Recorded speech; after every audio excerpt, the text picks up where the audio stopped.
Hello everyone, my name is Jose Prado. So right now we're gonna do a special. What we're gonna be talking about is the United States of America, China, and Russia's military arsenal. Right now we're gonna focus on China because of all the things that are going on around the world right now, especially the threat of World War III. You need to know this information. So stick around and get all this information. When the only constant in life is change, you need to be ready. This is the Man-Made Survival Show.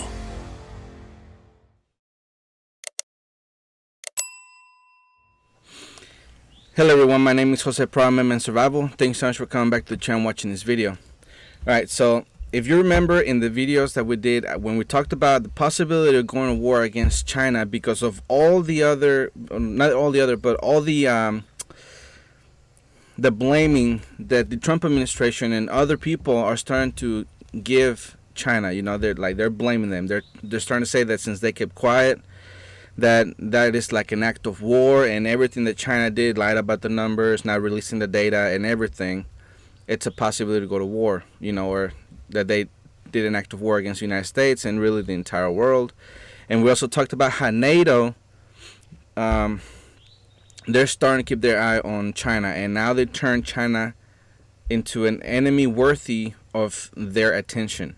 All right, so what we're going to be talking about today is the weapon systems for China. All right, and then on the other video we're going to talk about the weapon systems for Russia, and the next video is going to be the weapon systems of the United States.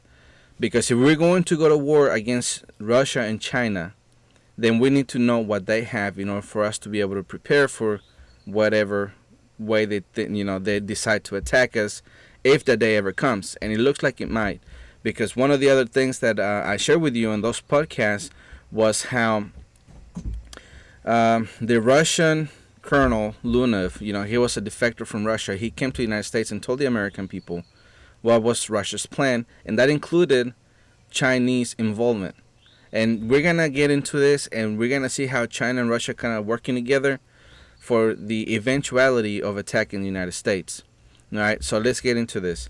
The first headline that I have for you is this one. China. President Xi Jinping tells army not to fear death at enormous military assembly. This from Newsweek.com.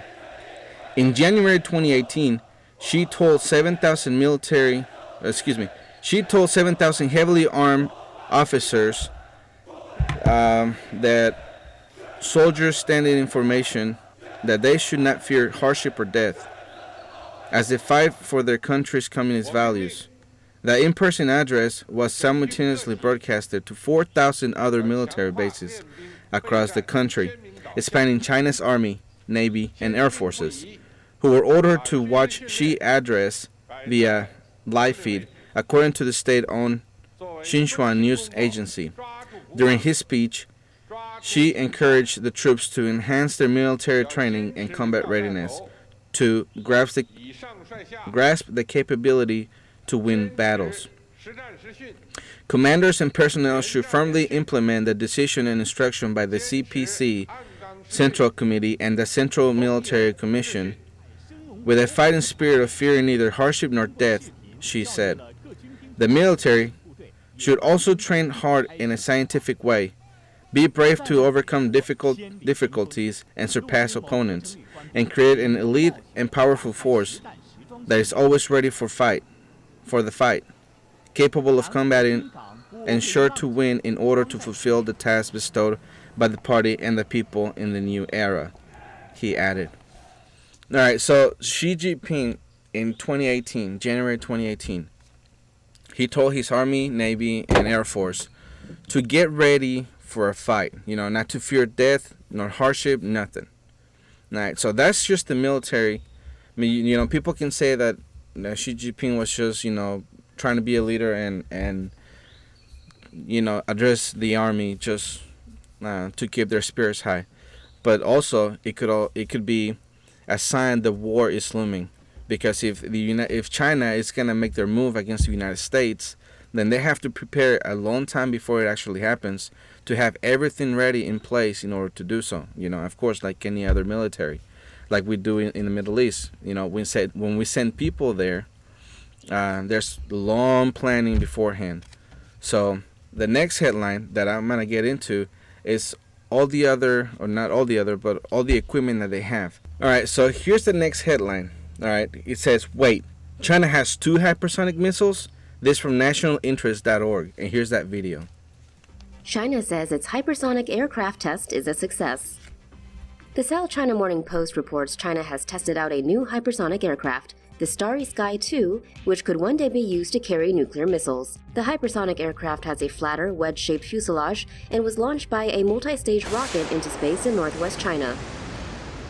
Apparently, the aircraft, which is still at the experimental stage, can ride on shock waves it generates. The China Academy of Aerospace Aerodynamics released a statement saying the Starry Sky 2 can travel at least 5 to 6 times the speed of sound. The Academy also released pictures and videos of the test on WeChat, showing the aircraft twisting and turning.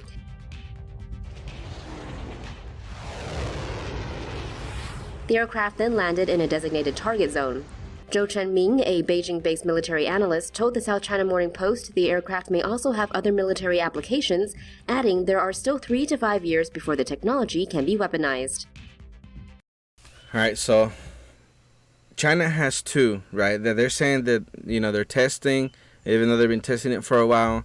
And the thing about it is that we, as the United States, don't have any. Right now, 2020, they're starting to look into it.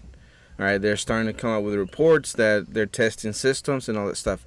But as of right now, if we were to go to war right now, China will have the upper hand on the fact that they already have those. All right, so here I have a quote from that article. It says, all that DF-15, DF-16, and DF-17s could build a comprehensive strike network hovering everywhere from Taiwan Island to the neighboring countries around mainland China, especially the U.S. overseas military bases in the region, Song said. The superiority of the DF-17 is its hypersonic warhead, which could penetrate missile defenses networks, radars, and early warning systems and hit some difficult targets that the F-15 and 16 might be unable to do. So the issue is that with the systems that we currently have for defense, we cannot defend against hypersonic missiles. We're completely defenseless against them. There's nothing we can do about it as of right now. And even though the hypersonic missiles that China has are not really that fast, compared to others, for example, that Russia has, that are a lot faster than China's, it's still something that we cannot track and get out of the air. All right, so China is showing how they are elevating their military might. Now, like they said, there's bases all around the world that the United States has, especially in the Asian region. We have military bases in Taiwan. Guantanamo is not too far from there. Or not Guantanamo. I mean Guam is not too far from there. And, we have all of our nuclear and stuff, naval bases there. We have a lot of equipment over there. That's why we have presence in the Pacific region. And now that we have all these problems in the Pacific region with China because they've built artificial islands, as they're claiming it as sovereign territory, no longer international waters, that's where we have the dispute. Now, here's my next headline, because China has created their own aircraft carrier. Here's the headline. First made in China aircraft carrier enters active service. All right, so I have a video for that one, and here it is. China has launched its second aircraft carrier, but the first it has ever built from scratch. It marks the latest milestone in China's superpower ambitions to build Asia's largest naval fleet. Noah Ram has the details. The Type 001A carrier is said to have 6 times more military strength than China's existing Liaoning vessel, which was purchased from Ukraine and put into commission in the Chinese Navy in 2012. Development of the carrier began in 2013 and construction 2 years later. It weighs about 50,000 tons, which is 10,000 less than its predecessor, but it's slightly longer with a wider command platform. It is powered by conventional steam turbines, which make it slower than US nuclear-powered carriers, but quicker than the Liaoning. The vessel also houses a ski jump style deck for takeoffs, which experts say is cheaper to run than the catapults used by the US, but limits the diversity of aircraft on board to smaller fighter jets. The new carrier aims to carry 36 Shenyang J-15 multi-role fighter jets, which is 12 more than what the Liaoning can carry. After sea trials and the arrival of its full air complement, the yet-to-be-named carrier is expected to be operational by the year 2020. Although it still has some way to go to catch up with American carriers, the new ship is part of Beijing's bigger plan to build a navy that is unrivaled in Asia. And another carrier, the Type 002, is reportedly under construction in Shanghai. However, these ambitions are rattling neighboring countries as they see hidden motives behind China's naval expansion, which adds to already high tensions in the region, including the territorial dispute over the islands in the South China Sea. For its part, Beijing insists that its military maintains a purely defensive posture. Noaram, Arirang News. All right, so just because it was made in China doesn't mean it was cheap or very badly made. They tried their best to do what they could to make this a reality. So of course they're putting the best foot forward, right? Because if they're planning to one day go to war against the United States because they want to become a superpower themselves, or the superpower, the number one, then of course they're gonna make everything possible. Now back, before all the coronavirus happened, a lot of people say that it didn't matter because we have 10 aircraft carriers ourselves, the United States. Well, with a lot of aircraft carriers from the United States getting infected with the coronavirus, we have, so far as I know, we have 5 that we have put in a dock that we don't have any soldiers in, or Navy people, and it could be a sign for them at least that we're weak and they could attack because we couldn't get places quick enough, or our soldiers or our navies, our naval force is weakened right now. So, anyways, the point is that they're spending more money, right? Like NATO said in the previous, as I shared with you in the previous podcast, NATO said that now they're spending a lot more money. I think they're number 2 now on how much they spend, even though they're very far behind the United States, but still, over $110 billion in defense is a lot of money, and it shows. Now, here's the next headline, and from here on is pretty important that you pay attention to the information that's given to you, because this could be a possible strike, all right, or the way they would use, or the systems that they would use to strike the United States. Here it is. China unveils ICBM capable of reaching U.S. with 10 warheads. This from asia.nikkei.com. Here it is. Next week, as China marks its 70th anniversary of the founding of the People's Republic of China, they are holding their largest ever military parade. And the centerpiece here is likely to be the Dongfeng 41 missile. This is an example of how the military in China has transformed in the past few years. Adam Bakhtiar with more. This is the Dongfeng 41, or DF-41, China's most advanced intercontinental ballistic missile. It's 16.5 meters long, and it's mounted on a 16-wheel transporter erector launcher. Now, with a range of at least 12,000 kilometers and up to a reported 15,000 kilometers, this means that China can strike any target on the U.S. mainland. Now, in comparison, the U.S.'s military LGM-30 Minuteman missile has a range of 13,000 kilometers, and Russia's RT-2PM-2 Topol-M 11,000 kilometers. Also, while the U.S. and Russian ones carry just one nuclear warhead, the DF-41 is capable of a payload of 10 nuclear warheads, each of which can be aimed at a different target. Now, it says to have an accuracy of 100 to 500 meters and travels at 25 times the speed of sound. Now, the DF-41 is also said to be highly mobile. The U.S. Department of Defense says it can be fired from a silo-based platform or from a rail mobile. Now, the DF-41 represents the big strides China's military has made over the past 70 years. In terms of military hardware, China is well on track to become a bona fide world leader. But as Lo Guisu explains, despite its impressive weapons, there are still questions over the People's Liberation Army's ability to, in Xi Jinping's words, fight and win. All right, so as you heard, that ICBM can have 10 warheads inside of it.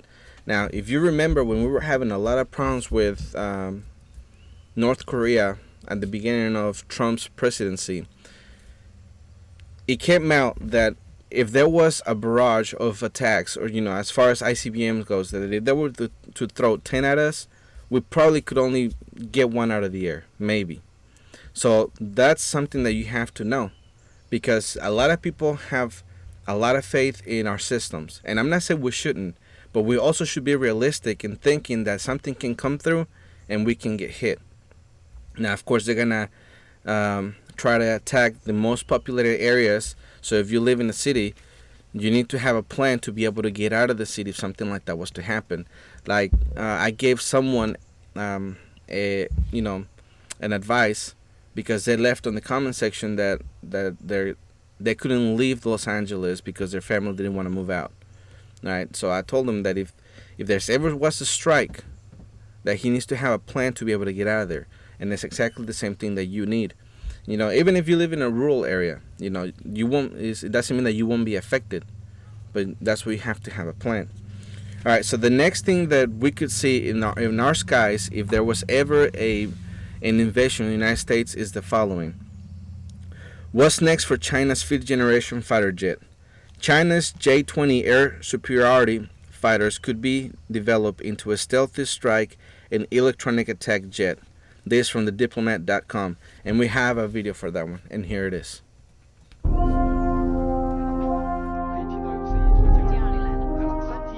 On the last day of China's biennial air show and weapons expo in Zhuhai, a pair of the country's J-20 heavy stealth fighters added a surprise twist to their routine. They popped open their weapons bays and showed off full magazines of missiles. This is the first time such a full load of weapons has been fully exposed, and the first time China has officially shown off the jet's complete internal weapons configuration in the flesh. What we see isn't necessarily surprising, but it is interesting nonetheless. In the main ventral bays, the J-20 is carrying 4 PL-15 medium to long-range air-to-air missiles. The type is somewhat analogous to the American AIM-120D AMRAAM.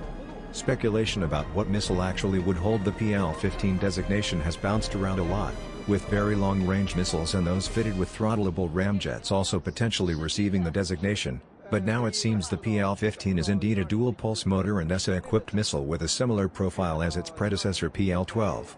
The PL-12 is loosely analogous to the AIM-120 AB. Note that even with their clipped fins, only 4 PL-15s are mounted in the J-20's bays in a similar fashion to the E-22's missile configuration.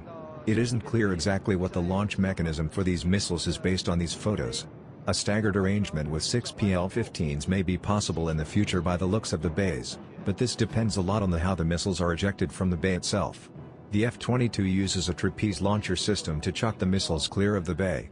The J-20's main weapons bays also look remarkably uncluttered, which makes one wonder if the missiles are just mounted to static hardpoints inside. But this is doubtful, as what appear to be launchers have been visible in the J-20's bays for years. The most interesting part of this display of the J-20's lethal payload carrying abilities is the pair of PL-10s deployed on the outside of the jet's side weapons bays. This novel configuration is one of the most fascinating aspects of the J-20's design.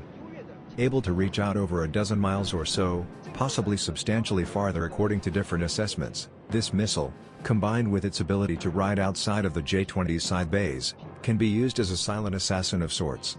The J-20 can leverage its stealth and sneak up on targets without emitting any electromagnetic energy, using just its advanced passive avionics, which includes electronic surveillance measures, infrared search and track and electro-optical targeting systems, and third-party sensor data fed to it via data link, to locate its prey. In other words, the J-20 can take advantage of the PL-10 when maximum emissions control tactics are used, or when it has snuck up on its target and gets within close, but not yet short range. Using these methods, the J-20 pilot can also use the PL-10 for offensive tasks when its longer-range missiles are expended. Considering the jet only carries 4 long-range missiles, at least at this time, being able to wield the PL-10 to its maximum potential is key. Once again, this is in addition to using the missile in classic close-range dogfighting scenarios.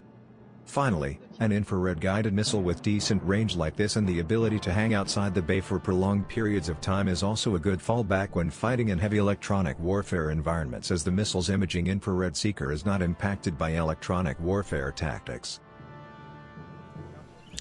Alright, so let's remember the purpose of this video is so you can know what's in their arsenal, right?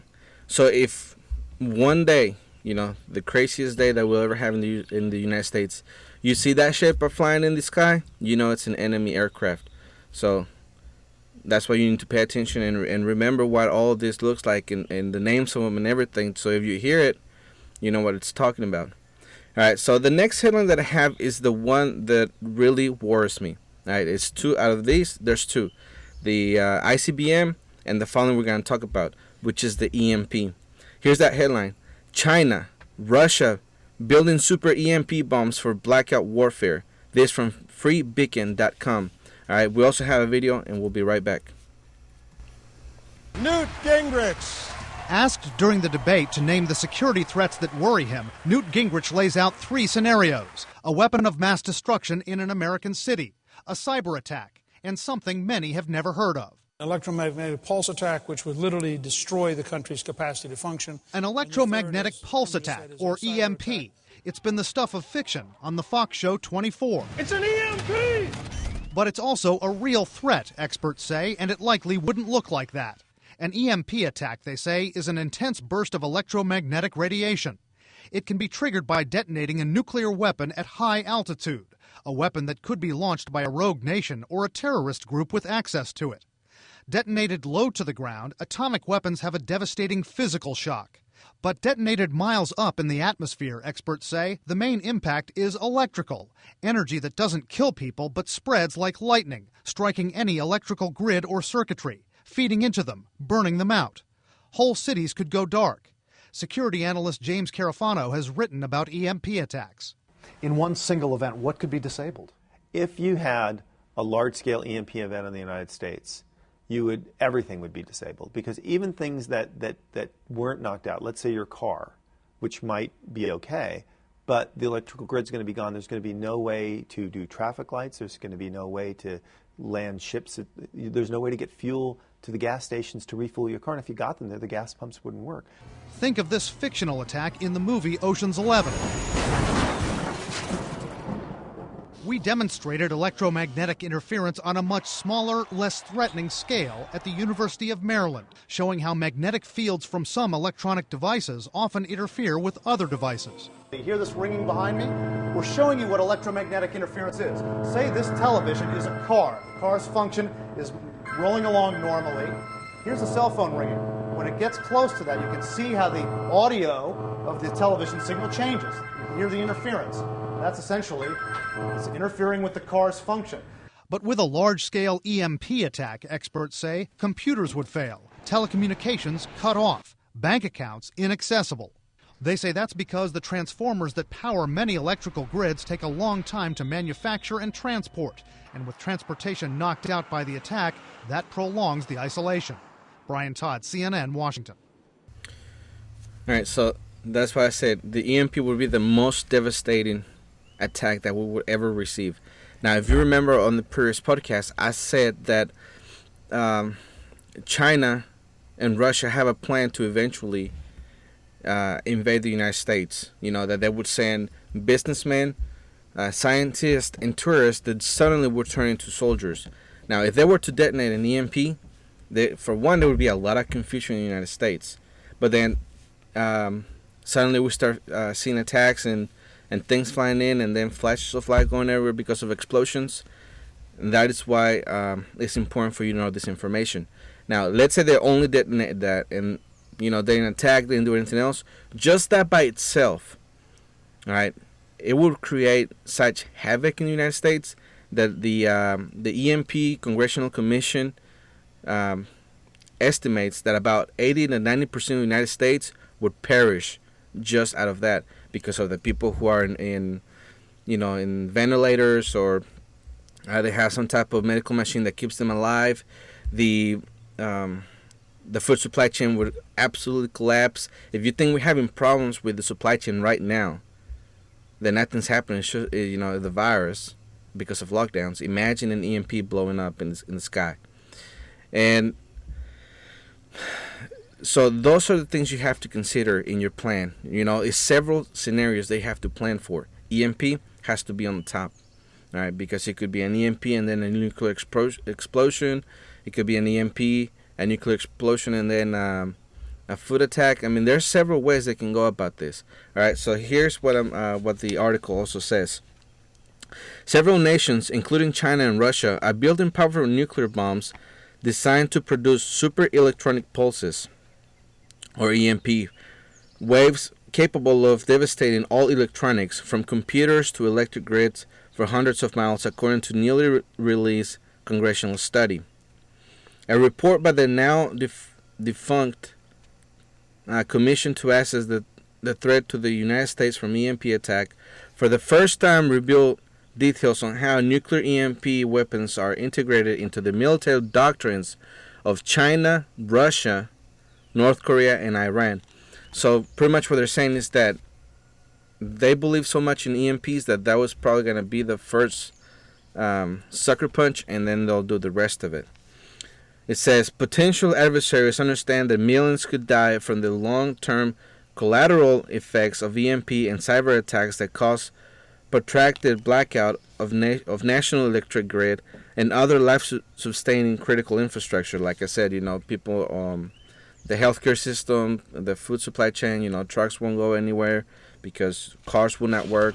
So that is why it's really important. They took it that serious.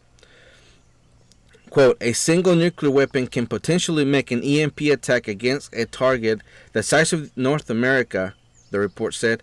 Any nuclear weapon detonated at an altitude of 30 kilometers, which is 18.6 miles, or higher, would generate a potentially catastrophic EMP. End quote. Super EMP bombs produce gamma rays that generate a peak EMP field of 200,000 volts per meter, enough to fry strategic communications and intelligence systems. China, Russia, and probably North Korea are said to have these arms, according to the Commission. The United States has no super EMP weapon in its nuclear arsenal today. All right, so that's another thing that they have an upper hand in. We probably do have an EMP weapon, just not a super EMP. All right, that could take off the military's ability to communicate. So this is why it's important for you to have this information, like I said at the beginning. If you don't have this information and you don't know that they have these weapons, how can you prepare for something? For example, if somebody was to come and attack your property, right? You want to know what kind of gear they got, whether they got, just handguns or rifles. They have body armor, they have night vision. You want to know all the details you can possibly have, so you can make a good plan. Because if you have no plan, if you have no details at all, it's just up in the air. This is why it's important to have channels like this that tell you all this information and how to prepare for stuff like that. All right, so here's the next headline. Chinese missile force puts new Russian S-400 air defense systems to the test. This from the South China Morning Post. And I have a video for that one. Here it is.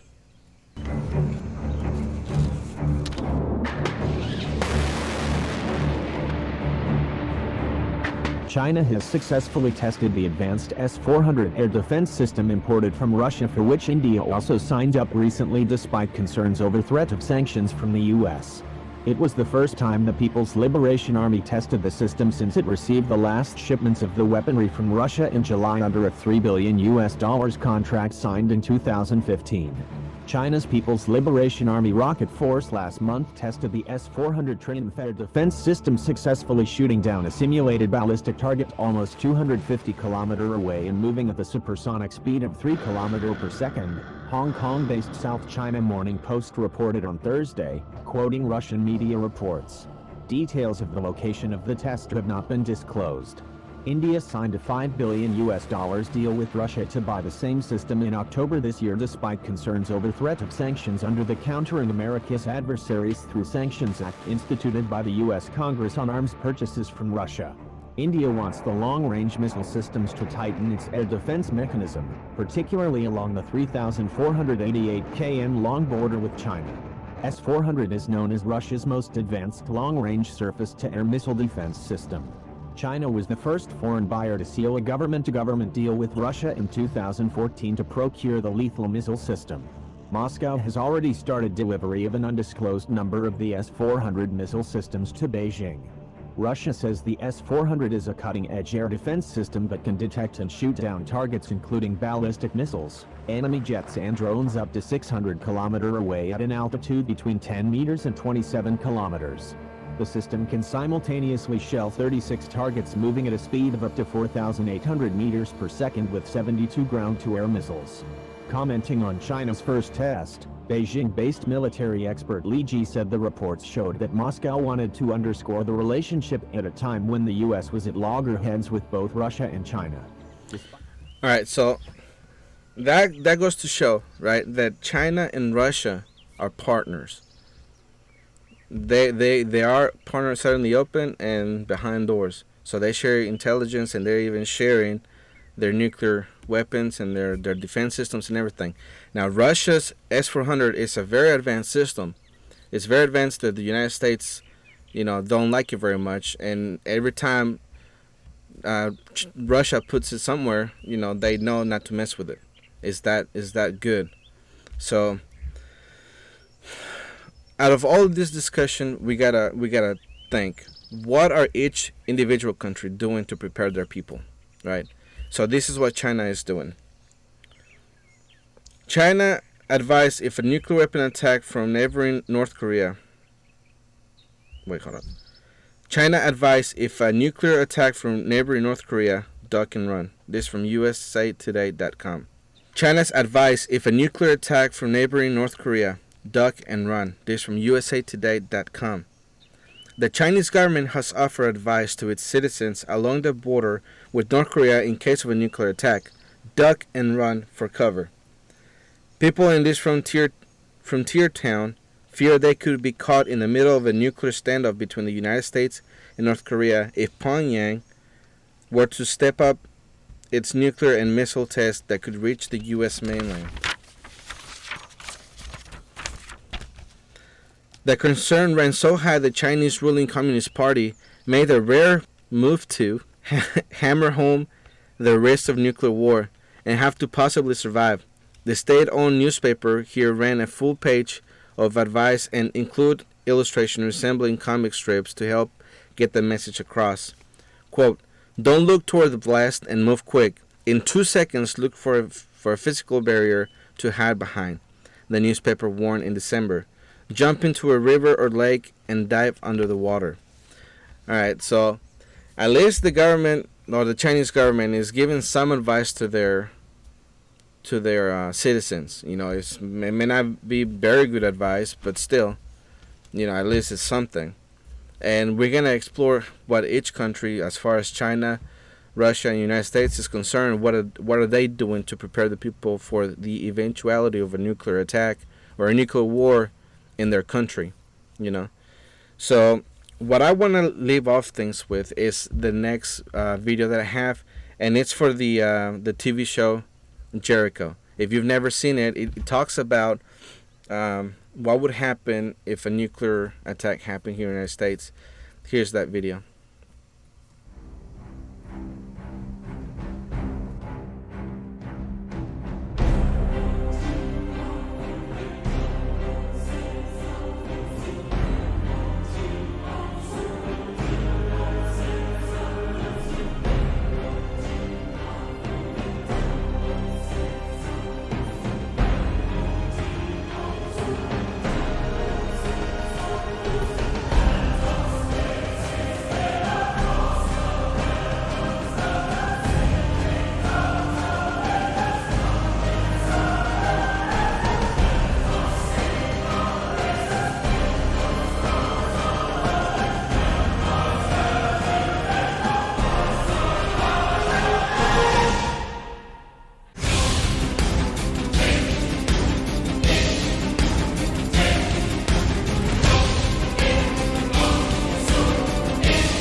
All right, so again, you can watch that that series. It's really interesting, and it can give you an idea of how it might look if something like that was to happen. So I hope all this information was very, very important to you, and it was done in detail so you can have all this information. Now, I want to remind you that I have my brand new book, Preppers Secrete Cache. You have to go to www.preppersecretcache.com and order it from there. The book is free. All we need your help with is with shipping, or you can just click the link below.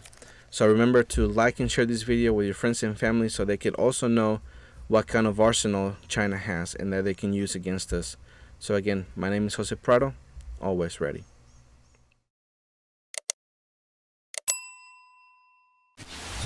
The Man-Made Survival Show.